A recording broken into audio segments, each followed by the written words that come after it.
கர்த்தருக்கு ஸ்தோத்திரம். இந்த கடைசி நாட்களில் இயேசுவின் வருகையின் காலத்தில் வாழ்ந்து கொண்டிருக்கிற நாம் மிகவும் எச்சரிக்கையாக இருக்க வேண்டிய நாட்கள் இவை. இயேசுவின் வருகையில் எல்லா ஊழியக்காரர்களும் எல்லா கிறிஸ்தவ விசுவாசிகளும் போய்விடுவது இல்லை. எப்படிப்பட்ட ஊழியர்கள் வருகையில் போக முடியாது என்பதை முதலில் பார்ப்போம். மத்தேயு எழுதின சுவிசேஷம் 7ஆம் அதிகாரம் 22, 23 வசனங்களில், அந்நாட்களில் அநேகர் என்னை நோக்கி, கர்த்தாவே கர்த்தாவே, உமது நாமத்தினாலே தீர்க்க தரிசனம் உரைத்தோம் அல்லவா? உமது நாமத்தினாலே பிசாசுகளை துரத்தினோம் அல்லவா? உமது நாமத்தினாலே அநேக அற்புதங்களை செய்தோம் அல்லவா என்பார்கள்.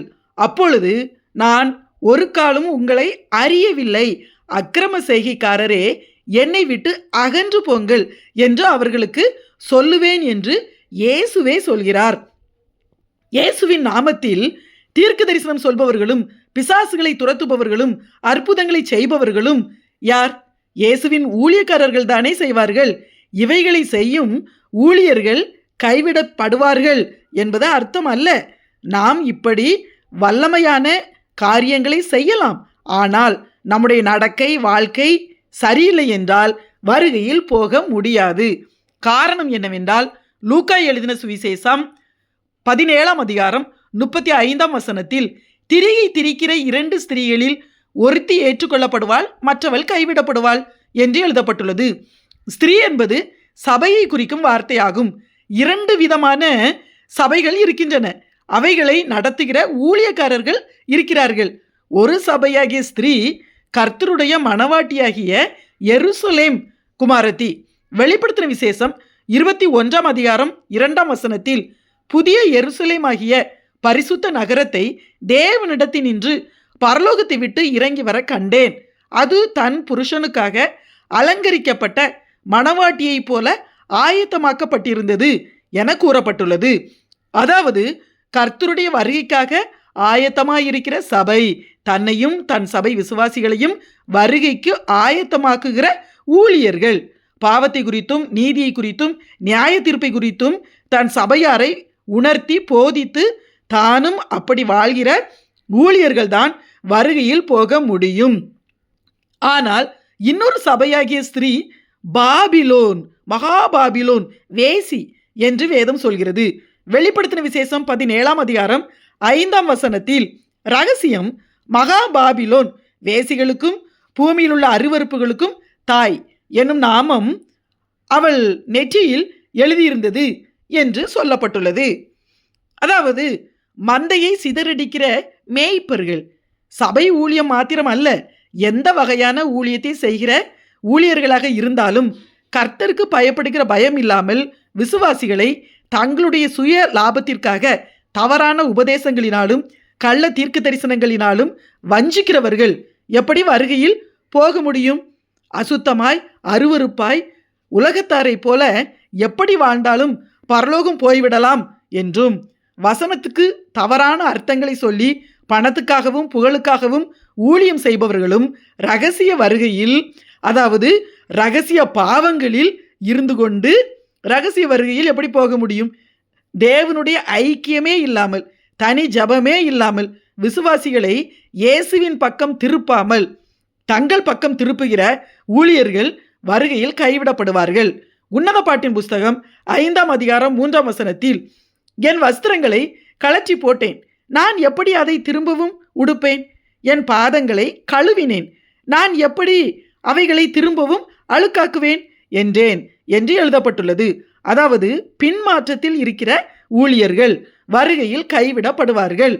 இந்த வசனத்தில் சூலைமித்தியாளை குறித்து சபைக்கு அடையாளமாக எழுதப்பட்டுள்ளது. இவள் ஒரு காலத்தில் எல்லா திராட்சை தோட்டங்களுக்கும் காவல்காரியாக இருந்தவள். வெயிலென்றும் மழையென்றும் பாராமல் காவல் காத்தவள். திராட்சை தோட்டம் என்பது சபையை குறிக்கும். ஆனால் நாட்கள் செல்ல செல்ல இப்போது எல்லாவற்றையும் இழந்து கதவை பூட்டி கொண்டு தூங்குகிறாள். ரட்சிப்பு என்ற வஸ்திரத்தை களைந்து போட்டு விட்டாள். சுவிசேஷமாகிய பாதரட்சை இப்போது அவள் கால்களில் இல்லவே இல்லை. பாதங்களை கழுவி விட்டாள்.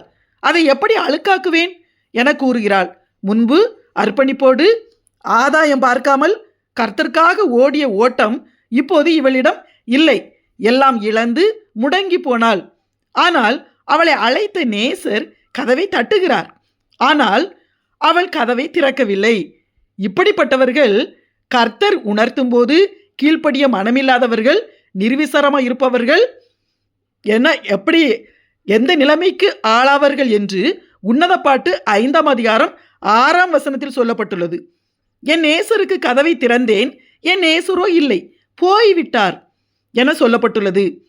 ஆரம்ப நாட்களில் அனலாக இருந்து, அதாவது ஆவியில் அவ்வளவு ஒரு ஃபயராக இருந்து ஊழியம் செய்திருக்கலாம். ஆனால் நாட்கள் ஆக ஆக பின்மாற்றத்தில் போய் தேவனுக்கு பிரியமில்லாமல் மனிதர்களுக்கு பிரியமாய் ஊழியம் என்ற பெயரில் எதையோ செய்து கொண்டிருந்தால் வருகையில் எப்படி போக முடியும்? நேசர் போய்விடுவார். அதாவது வருகையில் கைவிடப்படுவார்கள். 5ஆம் அதிகாரம் 7ஆம் வசனத்தில் நகரத்தில் திரிகிற காவலாளர் என்னை கண்டு என்னை அடித்து என்னை காயப்படுத்தினார்கள் என்று கூறப்பட்டுள்ளது.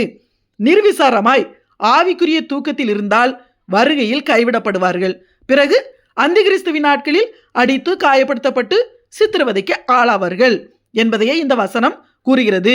மனிதர்கள் பார்வையில் நாம் மிக மிக வல்லமையாய் ஊழியம் செய்பவர்களாக காணப்படலாம், எல்லோரையும் ஏமாற்றலாம்.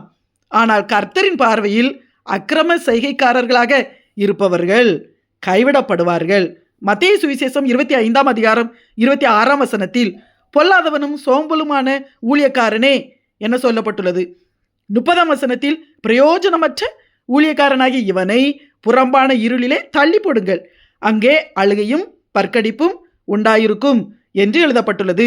பொல்லாதவன் மற்றும் சோம்பேறி விசுவாசிகளை விதவிதமாய் தேவ பயமே இல்லாமல் திசை திருப்பி வஞ்சிப்பவர்கள், எந்த விலைக்கிரயமும் செலுத்தாமல் சொகுசாய் நயவசனிப்பாய் ஜனங்களை ஏமாற்றுபவர்கள், தேவ ராஜ்யத்திற்கு எந்த பிரயோஜனமும் இல்லாதவர்கள்.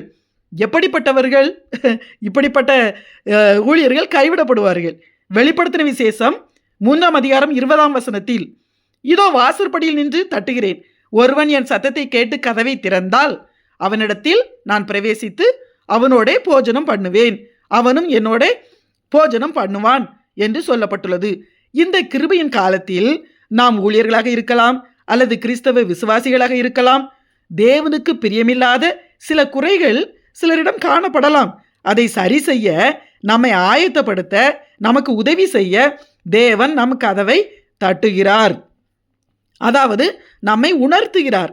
காரணம், நம்மோடு போஜனம் பண்ணுவதற்காக, நம்மோடு இட்லி தோசை சாப்பிடுவதற்காக அல்ல. போஜனம் என்றால் என்ன அர்த்தம் தெரியுமா? யோவான் எழுதின சுவிசேஷம் 4ஆம் அதிகாரம் 34ஆம் வசனத்தில் இயேசு அவர்களை நோக்கி, நான் என்னை அனுப்பினவருடைய சித்தத்தின்படி செய்து அவருடைய கிரியையை முடிப்பதே என்னுடைய போஜனமாய் இருக்கிறது என்று சொல்கிறார். நாம் அதுதான், அதாவது தேவ சித்தம் செய்ய வேண்டும், கர்த்தருடைய சித்தத்தை நிறைவேற்ற வேண்டும். அதுதான் போஜனம். நம்முடைய சுய முயற்சியினால் அது முடியாது.